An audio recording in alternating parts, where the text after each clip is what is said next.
So this is part 5, and this is going to teach you how to make this nice and clean looking. So it has none of these error values. So let's go over if value first. So if we type in equals if, a list will come up. We click on that first one, and you can see within the parentheses, the first is the logical expression. What you're going to do is that you want to use your cell B2 to be the cell that you're trying to write this logical expression for. So we're going to say B2, if B2 equals, here's a little trick. If you do quotes, that's going to say if B2 is equal to nothing, then you're going to do this, right? So if that expression is true, then you're going to do this if it's true. So what we want to do is that we want to make it so that the value, if it is true that there is nothing available there, you do quotes again, and it will write nothing. Put another comma there. This is the value if you do it if it's false. So then we want the Vlookup to work.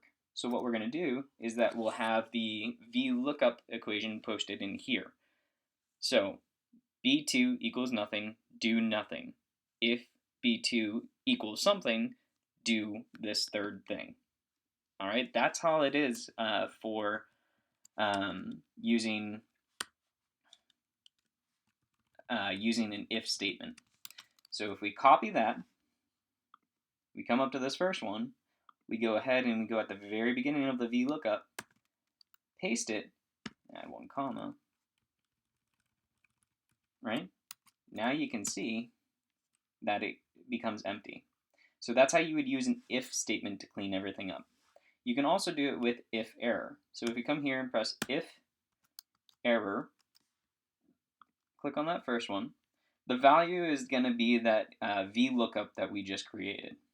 So what you would do is come to the very first cell, get rid of that, come to this cell again. If you just type in if, nothing will come up. So what you want to do first is add a space, press the backwards arrow button to get right next to that equal sign, click if error, enter. Now that comma, you'll see here that value is highlighted. The value it's going to say and look up is this Vlookup. Okay, so if that comes back as an error, now we have to add a comma, right? You can see that there's this comma right here. So we add a comma after the parenthesis, and you'll see now value if error is found. So we want to again write nothing. Click parentheses, click enter, and you can see that it goes ahead and writes nothing because it found an error. This is much easier, I find, to copy and paste, so I typically will use the if function more so than the if error. So we come here, again, at the very first part, right after the equal sign, click paste, so Control V, enter, and you can see that now all of these cells will be formatted so that they are clean looking and that there is nothing showing.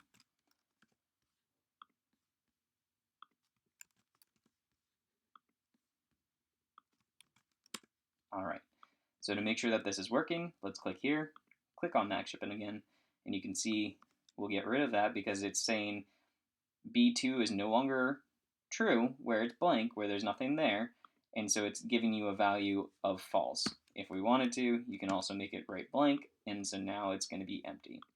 We don't need that cell because we're not using it. So this is what I use to automatically fill in each of the patient's information when selected. So to make sure that this is working, let's go back to the patient intake. Let's submit another response.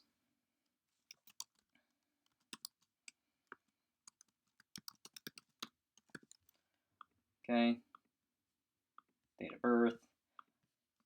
He doesn't have an email, a phone number. And if we just wanted to test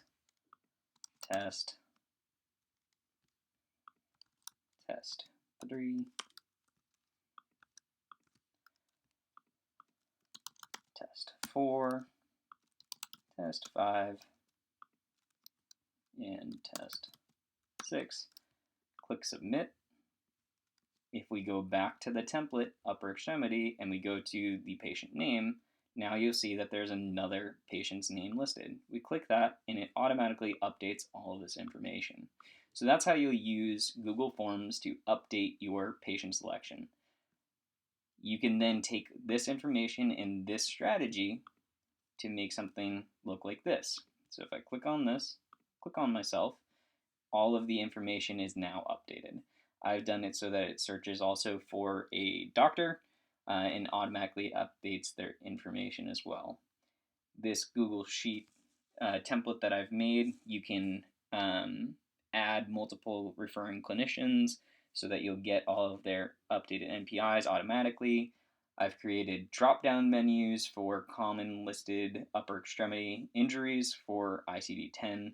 So if you click on that, you then can also have a CMS input. Once you have all the information easily input from one section to another, you can do a lot with Google Sheets. So this is just the start of it. If you guys have any questions or suggestions for other how-to videos, please join our Facebook group at Unsubscribed Healthcare and leave a comment below. I will also attach the step-by-step guide if you are more of a written out type of person and you don't want to watch the videos. This is also going to be available to you, and I'll add the URLs to each of these videos at the bottom so that you can click it for the step-by-step. All right.